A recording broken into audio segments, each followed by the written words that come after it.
So they're learning about construction, they're learning about financing, and for their final exam, they present to a group of restaurant professionals and bankers as if they were searching for investors. And they have to answer all of the questions that would be asked of them if they were trying to raise funds in developing a concept. The thing that's amazing about this course is that at some point, the students start to really believe that they are creating a restaurant. And that's when the magic happens. That's when it becomes a really beautiful experience, because they talk about their restaurant as if it's really gonna happen. And you can see that transition, and it's the transition that we see as entrepreneurs when we have an idea and we're trying to develop it into an actual bricks and mortar facility. And it's been a remarkable experience. I learn something from the students every day when the class meets, and hopefully they come away with it. If nothing else, they come away with a newfound respect for pizza as a business and as a career choice. And I think they also learn how to fall in love with something. And that's really the key to success in any business, is that total immersion. That understand. I mean, they have to understand every aspect of the business in order to pass this class, right down to how to create a musical playlist that fits their concept. So it's very detailed, and it's the representation of the challenges that every entrepreneur faces. And what we found over the years is that as we've taught this class, the students will come to me and say, "I've never had a class like this in my entire career at the university.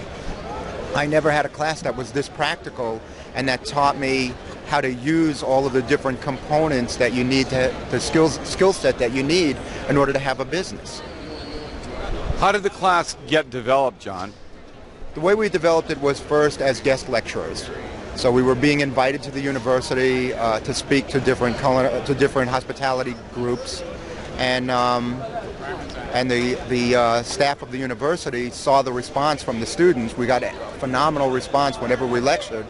And they asked us to develop the class over time, and it started out primarily as a history and culture class, and then evolved because of the input from the students and what they were looking for and what we perceived to be the needs of the students. It evolved into more of a full-on business class. Do you feel like the local pizza maker has gotten a bad rap over the years? I think that every community has a local pizzeria that they love and they embrace, but but most people don't really see it as a viable career choice until recently. Now with the artisan pizza movement and the newfound respect that people in the culinary profession are getting in general, we're sort of starting to erase that stigma of pizza being a dead-end job. But let's face it, fast food workers sometimes get a bad rap. It's considered to be a low-end entry-level job or a dead-end job, and we need to change that perception. And we change it by lifting our professional standards and having legitimate training, and we also change it by educating the public as well, not just educating the potential employees, but educating the public and getting academic recognition or community recognition for something that really should be an honored craft. I see. What kind of students do you have that are enrolling in your class? Well, 30% of my students are from foreign countries, and they are interested in the pizza phenomenon, and they're interested in how the American pizza phenomenon can be adapted to their own countries. So many of my students are from China right now. Many of them are from Korea, some Europeans, but it's people that are seeking a profession in the hospitality industry. I see. That's great. John, let me put you up against the wall. I got a tough question for you.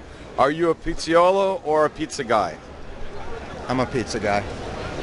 I haven't lifted my skill level to the point where I would say I'm a pizzaiolo. I'm a pizza guy. I make pizzas every day. I'm moved in part by my vision of what a pizza should be, but also a collaboration with my with my guests, trying to bring to reality what their vision of a perfect pizza is. I think many of the pizzaiolos, they've had formal cultural training in Naples that set certain parameters for them, and I would consider myself to be more of an artisan than an artist. Okay, that's great. What makes pizza? What do you think is the magic of pizza? The magic of pizza is collaboration and adaptability. Pizza